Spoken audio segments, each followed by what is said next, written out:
dan saya cukup optimis meskipun sehari sebelumnya ikut ngejekin. Sehari sebelumnya kayak mempertanyakan ini menteri gimana sih? Sombong sekali. Tapi penjelasannya di DPR, ya kayaknya dia pantas untuk sombong kayaknya. Pantas dia untuk melakukan itu, tapi sekali aja ya. Ke depan jangan diulangi gitu, karena nggak ada gunanya gitu.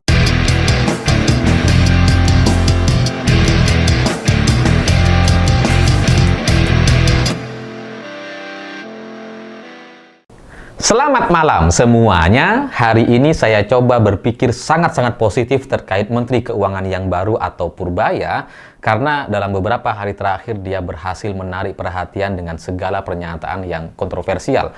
Video-videonya atau pernyataan-pernyataannya di masa lalu itu kembali diviralkan dan itu membuat orang jadi geram karena melihat Purbaya begitu pede sekali. 3 bulan lagi ekonomi cerah. Kayaknya gampang sekali untuk mengubah situasi ekonomi yang ada di Indonesia. Dan secara komunikasi politik ini menarik untuk diperhatikan karena ada dua sisi sebenarnya. Yang pertama dari sudut pandang negatif dulu yang ini dibicarakan oleh banyak orang. Kita melihat penunjukan Purbaya ini seperti sebuah tanda bahwa Presiden Prabowo kayak nggak belajar. Karena masalah pemerintahannya, masalah aksi demonstrasi kemarin, terjadi begitu masif dan besarnya dan memicu kemarahan orang, itu masalah utamanya adalah komunikasi. Komunikasi para pejabat-pejabat kita yang kemudian membuat orang marah ketika ya sedang kelaparan atau sedang kesusahan atau sedang dalam masalah ekonomi. Ketika komunikasi pejabatnya negatif atau buruk, ya orang jadi semakin marah. Wong kita melihat pejabat yang positif saja kalau dalam kondisi yang stres kita marah, apalagi ini yang komunikasinya negatif. Makanya kemudian sampai ada penjarahan dan sebagainya. Tapi ya terlepas dari itu semua, memang Purbaya ini secara level kepedeannya itu sudah bisa dibilang agak sombong ya. Dia sempat juga bercanda gitu ya, di dalam situasi yang seperti sekarang, mayoritas masyarakat Indonesia lagi dalam masalah, itu tidak pas sebenarnya untuk kemudian menghadirkan pejabat yang masih bercanda. Kita ini hidupnya sudah sangat serius gitu, jangan bercanda gitu kan. Ya, kita lagi ada masalah, dia malah bercanda. Ini ekonomi kita nih lagi bener-bener bikin deg-degan gitu. Tapi bagi dia kayak gampang sekali 3 bulan cerah ya. Jadi Presiden Prabowo ketika menunjuk Menteri Keuangan yang baru atau Purbaya, jadi kayak sekali lagi kayak nggak belajar dari masalah yang terjadi di masyarakat. Sahroni, Uya Kuya, Eko Patrio, mereka nggak korupsi, mereka tidak ada masalah hukum, tapi karena komunikasi yang buruk, ya akhirnya terjadilah kemarahan seperti kemarin. Meskipun sebenarnya kalau kita mau berpikir secara jernih, secara netral dan objektif, apa yang disampaikan oleh Sahroni benar gitu. Membubarkan DPR, tuntutan untuk membubarkan DPR, itu ya memang bodoh gitu. Karena kalau DPR dibubarkan, kita jadi nggak punya legislatif gitu ya. Presidennya otomatis jadi raja, gitu. Udah kayak Vatikan gitu kan. Ya benar juga gitu. Dan kalau soal Eko Patrio, Uya Kuya yang ya pendapatan 3 juta sehari itu bukan hal yang luar biasa, ya memang artis kan memang seperti itu gitu ya. Eko Patrio di zamannya memang ya rate-nya memang sudah sangat mahal sekali gitu. Jadi ya meskipun benar, tapi pada akhirnya ketika dikemas dengan sebuah pernyataan atau komunikasi yang buruk, akhirnya ya membuat kemarahan kepada masyarakat. Nah, Menteri Keuangan yang baru atau Purbaya itu kayak gitu. Kita bisa paham apa yang disampaikan itu benar gitu ya. Benar memang secara objektif nih.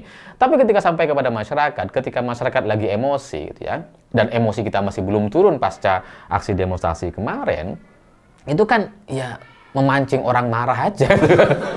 Udah mau reda nih dipancing lagi gitu.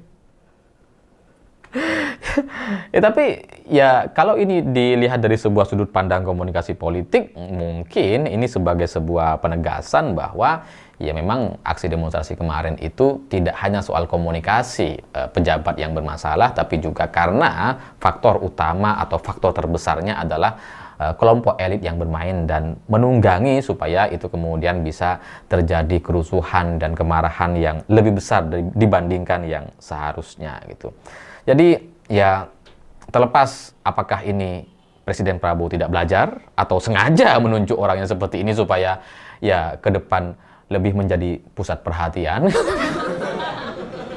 supaya Purbaya ini bisa memainkan emosi masyarakat yang marah, terus kemudian diredam, marah dan diredam lagi gitu ya, dibandingkan Uya Kuya Eko kan tidak ada perlawanan sama sekali gitu, karena orang marah dia nggak bisa ngatasin, tapi Purbaya ini mungkin dianggap bisa mengatasi kemarahan orang, sehingga ketika kemarin dia terlihat begitu sombong, kemudian keesokan harinya bisa langsung rapat dengan DPR dengan bahasa-bahasa atau gaya komunikasi yang lebih bisa diterima oleh masyarakat awam.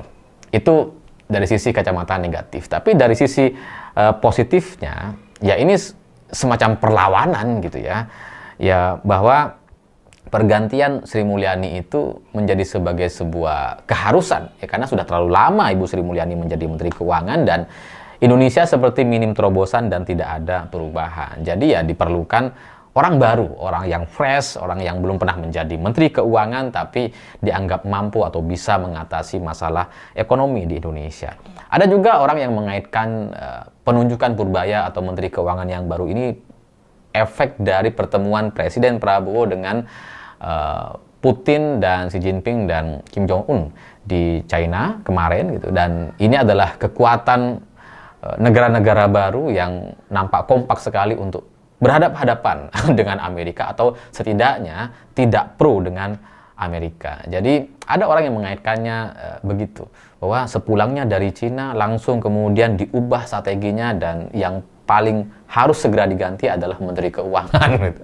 Makanya langsung diganti, dan ya itu akan nyambung dengan kenapa Budi Ari juga harus diganti, karena selanjutnya strategi yang akan disampaikan atau dijalankan oleh Menteri Keuangan yang baru akan sangat ada kaitannya dengan Menteri Koperasi yang baru juga gitu ya. Makanya juga langsung diganti. Nah, secara karakter Presiden Prabowo ini adalah militer gitu ya, dididik secara militer, dan dia tidak bisa, orang militer itu punya kecenderungan tidak bisa melihat anak buah untuk bilang enggak gitu. Maunya tuh siap gitu. Pokoknya apapun instruksi harus siap gitu ya. Beda dengan sipil. Orang sipil kan harus menjelaskan dulu, ini kemungkinannya seperti ini Pak, ini kayaknya nggak bisa, oh ini kayaknya targetnya harus dikurangi dan sebagainya. Nah, di militer nggak bisa begitu gitu ya. Militer kalau kasih perintah harus siap gitu ya. Meskipun nanti mungkin ada kendala atau nggak bisa, tetap awalnya harus siap dulu. Nah, Menteri Purbaya atau Menteri Keuangan yang baru mungkin terlihat ya dia bisa siap gitu ya. Dia paham karakter presiden sebagai militer, dan apapun targetnya dia harus siap dulu gitu ya. Bahwa nanti nggak kecapai, ya pokoknya di awal harus siap. Harus optimis dulu. Dan itu kelihatan sekali dari Menteri Purbaya yang bilang nanti ekonomi bisa naik 7% dan sebagainya dalam waktu 3 tahun ke depan. Itu kan menunjukkan karakter-karakter orang yang ya bisa melayani militer gitu ya. Yang kalau diperintah, ya seberat apapun harus siap. Nah, Sri Mulyani kayaknya kurang cocok dengan gaya-gaya yang seperti itu, karena masih berargumentasi gitu kan. Harus 7%, Pak, tapi kita harus melihat kenyataannya. Itu Pak Prabowo kurang suka kayaknya dengan gaya-gaya seperti itu. Jadi ya itulah sisi positifnya. Nanti kita tinggal melihat saja ke depan, kita ini mau melihat dari sisi yang mana. Saya coba melihat dari sisi yang positif sajalah gitu ya. Ya karena kalau kita kemudian melihat Indonesia ini secara keseluruhan, kalau kita tidak optimis gitu ya, kalau kita ragu-ragu dengan menteri ini, terlepas pilihan politik kita berbeda gitu ya, terlepas dulu kita tidak memilih Presiden Prabowo Subianto, tapi kan tetap saja hari ini kita warga negara Indonesia, dan kalau melihat menterinya kita ragukan dan kemudian benar-benar negatif, nanti itu pada akhirnya akan terdampak juga kepada kita. Jadi kita coba optimis gitu, kita coba berpikiran positif saja gitu. Karena pemikiran yang positif ini itu juga akhirnya ditunjang atau akhirnya didukung dari rapat perdana Menteri Keuangan Purbaya dengan DPR kemarin, yang secara sekilas, secara gambaran sederhananya saya bisa paham, dan ini sesuai dengan apa yang sudah saya dengarkan dari banyak sekali pengusaha-pengusaha di Indonesia gitu. Karena ketika rapat dengan DPR kemarin, Purbaya langsung menyampaikan bahwa dia akan menarik kas negara sebesar 200 triliun rupiah yang ada di BI, dan kemudian akan disalurkan kepada bank-bank BUMN Indonesia untuk supaya mereka segera menyalurkan kredit-kredit kepada masyarakat. Jadi kita tuh punya kas 425 triliun.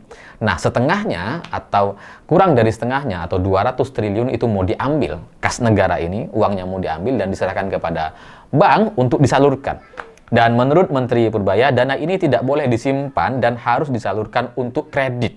Jadi kita memaksa market mekanisme untuk berjalan. Jadi nanti bank tidak boleh beli surat utang negara, kemudian tidak boleh beli obligasi dan sebagainya, supaya uang yang ada atau 200 triliun ini itu bisa menggerakkan ekonomi. Itu benar-benar bisa beredar di masyarakat. Dan ini sekali lagi sesuai dengan apa yang saya pikirkan gitu. Karena saya juga kalau diskusi dengan beberapa pengusaha, masalah kita itu cuma ini gitu. Kita kesulitan, terus kemudian kelompok kelas menengah itu tidak mendapatkan dukungan, ekonomi UMKM tidak diberi perhatian penuh, pemerintah selalu memperhatikan kelompok bawah terus gitu ya. Padahal untuk menggerakkan ekonomi ya kelompok menengah ini. Dan sekarang faktanya pasca Covid, yang paling berpengaruh atau yang membuat situasi jadi agak krisis seperti sekarang karena kelompok menengahnya banyak yang turun kelas, jadi miskin. Inilah yang tidak diperhatikan. Negara hanya memperhatikan kelompok miskinnya saja gitu. Nah, kalau dengan menteri yang baru ini atau Menteri Keuangan Purbaya bisa melihat ini sebagai sebuah masalah yang sebelumnya tidak disadari, ya semoga itu benar-benar bisa menggerakkan ekonomi kita. Semoga selanjutnya selain penyaluran uang secara ugal-ugalan atau 200 triliun ke masyarakat lewat kredit dari bank yang tetap harus harus sesuai dengan SOP, harus sesuai dengan perhitungan-perhitungan bank, ada risiko dan sebagainya yang harus dipertimbangkan. Tentu itu semua harus dilalui, tapi pada intinya selanjutnya yang harus dilakukan mungkin adalah bunga yang rendah. Kalau bisa 0% untuk UMKM atau orang-orang yang punya usaha dan perlu suntikan dana. Dan kalau itu yang terjadi, maka mungkin ekonomi akan bergerak entah dengan bunga rendah atau bunga 0%. Saya berharap bisa 0% gitu ya. Atau pemerintah kemudian bisa, Menteri Keuangan yang baru bisa langsung membuat keputusan bahwa semua kredit berjalan untuk misal skala ekonomi menengah, misalkan untuk kredit nilai total di bawah 5M gitu ya. Misalkan langsung bunganya dihapuskan menjadi 0 dan itu disubsidi sama pemerintah gitu ya. Itu mungkin juga akan sangat membantu untuk membuat keringanan kredit di tengah masyarakat, sehingga kelebihan uang di masyarakat itu bisa kembali berputar di masyarakat. Ya itu cuma pemikiran yang agak agresif ya. tapi ya intinya seperti itu. Saya melihat bahwa kelompok menengah ini yang paling harus diutamakan, yang paling harus diperhatikan, bukan kelompok miskinnya. Ya kelompok miskin perlu diperhatikan, tapi kelompok menengah inilah yang menggerakkan ekonomi. Kalau mereka baik, kalau mereka bertambah, kalau mereka tambah kuat gitu ya, maka yang ada di bawah ini, kelompok miskin ini juga bisa terangkat. Yang selama ini terjadi, kan kita berharap dari pemerintah langsung kelompok miskin langsung bisa baik. Nggak bisa gitu. Kelompok miskin ini nggak bisa digerakkan kalau yang tengahnya tidak bergerak. Karena ini kan ya tarik-menarik dari sisi yang paling dekat. Yang paling dekat dengan kelompok miskin ya kelompok menengah. Kelompok menengah inilah yang harus menggerakkan ekonomi di bawah atau di kelompok yang miskin. Ya semoga itu yang benar-benar disadari oleh Menteri Keuangan yang baru, dan saya cukup optimis meskipun sehari sebelumnya ikut ngejekin. Sehari sebelumnya kayak mempertanyakan ini menteri gimana sih? Sombong sekali. Tapi penjelasannya di DPR, ya kayaknya dia pantas untuk sombong kayaknya. Pantas dia untuk melakukan itu, tapi sekali aja ya. Ke depan jangan diulangi gitu, karena nggak ada gunanya gitu. Karena sebagai Menteri Keuangan dia sudah tidak perlu lagi untuk keluar-keluar menunjukkan dirinya siapa. Dia udah menteri gitu, dia nggak perlu kampanye kan. Jadi presiden sudah percaya dan masyarakat tidak peduli dengan apa yang akan dia sampaikan selanjutnya. Kita hanya peduli kepada hasil dan apa yang akan dicapai dalam beberapa bulan ke depan. Saya pikir itu. Terima kasih sudah menonton. Begitulah kura-kura.